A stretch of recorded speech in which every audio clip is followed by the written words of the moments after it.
तमिलनाडु के कुछ लोग भी हमारे मित्र सांसद कहते हैं कि नहीं मत करवाइए सेंट्रल एग्जाम, क्योंकि सबको इंटरेस्ट, हमें पता है सबके क्या क्या थे। मैनेजमेंट कोटा जो संजय जी ने कहा, सर हमें मैनेजमेंट कोटे में इंटरेस्ट है कि यूथ के कोटे में, युवाओं के कोटे में इंटरेस्ट है, उनके भविष्य में इंटरेस्ट है। नरेंद्र मोदी जी ने आपके मैनेजमेंट कोटे में इंटरेस्ट नहीं रखा, युवाओं के भविष्य का इंटरेस्ट देखा है। अलग अलग राज्य में जाकर टेस्ट देने पड़ते, अलग अलग तरीकों में जाकर देने पड़ते थे। सर एनटीए को बनाया गया, उनकी क्षमता को भी बढ़ाया गया। 2024 में जब 22 जून को इसरो चेयरमैन डॉक्टर राधाकृष्णन जी की अध्यक्षता में कमेटी बनी तो उसने क्या कहा सर, उसने 21 अक्टूबर को अपनी रिपोर्ट दी। उन्होंने कहा डीजी अपॉइंट करिए सेक्रेटरी के लेवल पे गवर्नमेंट ऑफ इंडिया के, 2 एडीजी करिए, 16 नई पोस्ट डायरेक्टर और ज्वाइंट डायरेक्टर की करिए। हमने की सर। उन्होंने कहा सेंटर्स को बढ़ाइए, हमने कितने बढ़ाए सर? 2019 से 2026 के बीच में नीट आयोजित करने वाले जो करते हैं, टेस्ट करते हैं, उनके सेंटर 154 से बढ़ाकर 550 सेंटर हमने कर दिए सर। हमने परीक्षा केंद्र जो है, ये शहर सर, शहर इतने कर दिए, 154 से 550 शहरों में आज टेस्ट होते हैं। सेंटर सर, सेंटर्स 2546 से बढ़ाकर 5440 सेंटर, दुगने से ज्यादा कर दिए। आज सरकारी संस्थानों में 99% परीक्षण केंद्र है सर। यही नहीं सर, हमने ये जो री एग्जामिनेशन किया, ये फुल प्रूफ कैसे था? जयप्रकाश जी जरा ध्यान से सुनिए।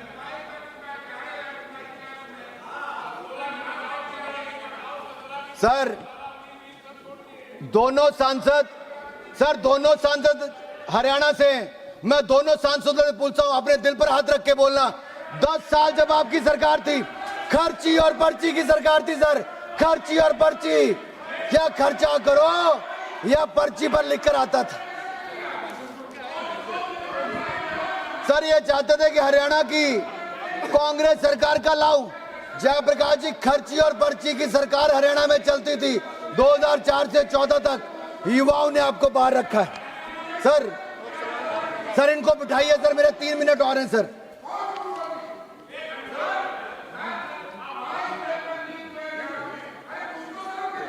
नहीं, आपका जब मौका आएगा, आपका मौका आएगा उस समय बोलिएगा, अभी नहीं। आपका जब मौका आएगा, आपको मौका दिया जाएगा, उस समय बोलिए ना, अभी नहीं। आपका जब मौका दिया जाएगा उस समय आप बैठिएगा, प्लीज आप बैठिएगा, प्लीज सिट डाउन, प्लीज नहीं आप बैठिएगा सर आप बैठिए प्लीज। माननीय सभापति जी, इससे बड़ी शर्म की क्या बात होगी और बेशर्मी क्या होगी?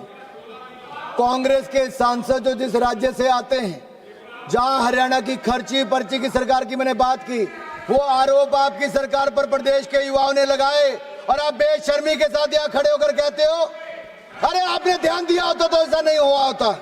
अनुराग Thakur ji please kindly address the chair. माननीय सभापति जी, ये जो री एग्जामिनेशन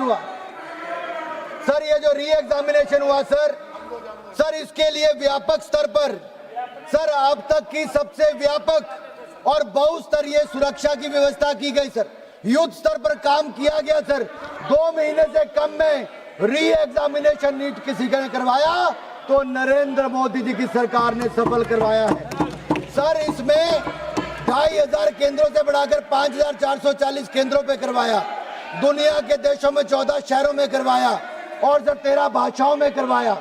यही नहीं सर 1,38,000 सीसीटीवी कैमरा लगाए गए और 48,448 बायोमेट्रिक वेरिफिकेशन पर्सनल की तैनाती की गई। 38,795 फ्रिस्किंग स्टाफ की नियुक्ति की गई। 51,311 सिग्नल जैमर स्थापित किए गए। 6,700 फिजिकल ऑब्जर्वर्स की तैनाती की गई। 100 से अधिक वर्चुअल ऑब्जर्वर्स केंद्रीय स्तर पर लाइव सीसीटीवी कवरेज को देख रहे थे। मॉक ड्रिल की गई। जिला स्तर पर और राज्य स्तर पर कोऑर्डिनेशन कमेटी से मीटिंग की गई। पेयजल, ओआरएस, एम्बुलेंस की सुविधा की गई। शेड बनाए गए ताकि धूप में खड़ा ना होना पड़े। एक एक बात की चिंता माता पिता से लेकर विद्यार्थी की किसने की? तो नरेंद्र मोदी की सरकार ने की। और सर रिजल्ट भी, सर रिजल्ट मात्र 25-27 दिनों में ले आए सर। और रिजल्ट आया क्या sir? Record 11,21,000 students under graduate के मेडिकल, डेंटल और आयुष जैसी सेवाओं में उत्तीर्ण हुए सर, क्वालिफाई हुए सर हमने कोई शुल्क नहीं लिया, वापस पुराना शुल्क भी वापस कर दिया। OMR शीट को ढंग से पढ़े भरे तो 15 मिनट फालतू भी दिए, रफ शीट भी उपलब्ध करवाई गई। सर एक सवाल ये खड़ा होता है सर एग्जाम रिफॉर्म्स में तो Nandan, please conclude sir, kindly conclude.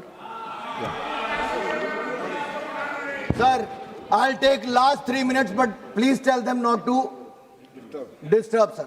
Sir, I'll take 1.5 minutes on the bill.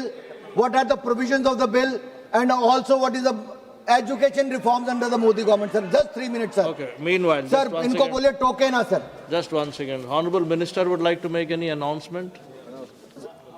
Arjun, आप बोलना चाह रहे हैं? हाँ.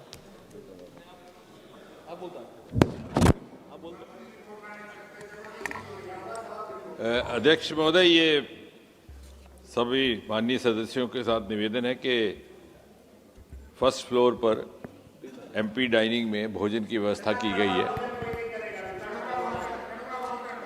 वो जिसको भूख लगी है वो करे, जो अगर आप भूखे नहीं है तो नहीं भी करे, उसमें कोई दिक्कत नहीं है, अपनी पाचन क्रिया के हिसाब से। लेकिन हमारी तरफ से क्योंकि एक ऐसे सुझाव आया था कि चूंकि देर तक बैठना है तो उसकी व्यवस्था विभाग की ओर से ऊपर कर दी। धन्यवाद sir. Sir last 2 minutes, kindly conclude. माननीय सभापति जी, इस बिल में अगर कोई व्यक्ति अपराधी है तो उसको सजा बढ़ाकर 5 से 10 साल कर दी, 10 लाख का जुर्माने से बढ़ा के 50 लाख का कर दिया। सर्विस प्रोवाइडर का सर 5 करोड़ रुपया उसको जुर्माना और डिपार्टमेंट 8 साल तक कर दी। ऑर्गेनाइज क्राइम में कोई होगा तो उसको जुर्माना 10 करोड़ का लगेगा और उसको सजा भी 7 साल की सर। और स्पेशल टास्क फोर्स का गठन का भी इसमें प्रावधान किया गया है। जांच को मात्र 2 महीने में पूरा करना होगा और special task force, special court भी बनाए जाएंगे। चार्जशीट के 3 महीने के अंदर मामला निपटाया जाएगा। हाई कोर्ट में भी डबल बेंच होगी सर और 3 महीने में निपटाने का काम किया है सर। इससे दिखाता है कि कैसे तारीख पे तारीख नहीं होगी और जल्द न्याय मिल पाएगा। नकल का नेटवर्क टूटेगा, मेहनत का भारत जीतेगा, दलालों का खेल रुकेगा, प्रतिभा का भविष्य बनेगा। सर पंजाब में जो आम आदमी पार्टी की सरकार है सर, 5 ऐसे सर घोटाले देखिए। PPSC नायब तहसीलदार recruitment scam, Punjab state teacher eligibility scam, PSCB class 12 board English examination scam, PPSC agriculture development officer scam, PPSCB group B officer combined exam, pharmacy officer hi-tech cheating है sir. ये इतने 5 लाख लोगों को सीधा पंजाब में नुकसान हुआ। ये स्कैम, चीटिंग के मामले, पेपर लीक के मामले ये पंजाब के आए सर, और ये बेशर्मी के साथ उनके साथ जाकर बैठे थे। सर मैं एक बात कहना चाहता हूं सर अगर आप देखेंगे सर, प्रियंका जी कह रही थी मेडिकल कॉलेज बढ़ाने चाहिए। सर मेडिकल कॉलेज कांग्रेस की सरकार में 60 साल में 387 बने, आज वो बढ़कर 844 हो गए, दुगने से ज्यादा 844। MBBS की सीटें 51,348 थी, वो आज 1,39,490 हो गई। मेडिकल PG की सीटें 31,190 थी, आज वो बढ़कर 86,360 हो गए। 16 IIT थे 23 हो गए, IIM 13 थे 21 हो गए, IIIT 9 थे 25 हो गए, 7 एम्स थे आज 21 हो गए। हायर एजुकेशन इंस्टीट्यूशन 51,000 थे, आज वो 70,000 हो गए। यूनिवर्सिटी 760 थी, आज 1,338 हो गई। और टोटल एनरोलमेंट बढ़कर 4 करोड़ 50 लाख हो गई, 31% वृद्धि हुई। यही नहीं, ग्रॉस एनरोलमेंट रेशो 30% हो गई और महिलाओं की 31.2% हो गई। सर SC ST 70% और 100% इनकी हो गई। सर मैं कुल मिलाकर ये कहना चाहता हूं, मोदी सरकार ने एजुकेशन रिफॉर्म्स भी लाए, एग्जाम रिफॉर्म्स भी लगाए। आज युवाओं का भविष्य सुरक्षित करने के लिए, सुनहरा करने के लिए आज एक ऐसा बिल लाए हैं। पेपर लीक पर प्रहार करेंगे और माफिया को दबाएंगे और युवाओं को उज्जवल भविष्य बनाएंगे। आप सब अवैध தலைவர் அவர்களே नंबर क्या है? आप कौन सा रूल नंबर बोल रहे हैं? 352। ठीक है, हम देख रहे हैं। हाँ बोलिए, आप बोलिए, क्या है, बोलिए। आ गया। हाँ, सभापति जी, जिस तरीके से अभी माननीय सदस्य ने हमारे नेता आदरणीय राष्ट्रीय अध्यक्ष जी के प्रति जिस तरीके से मिथ्या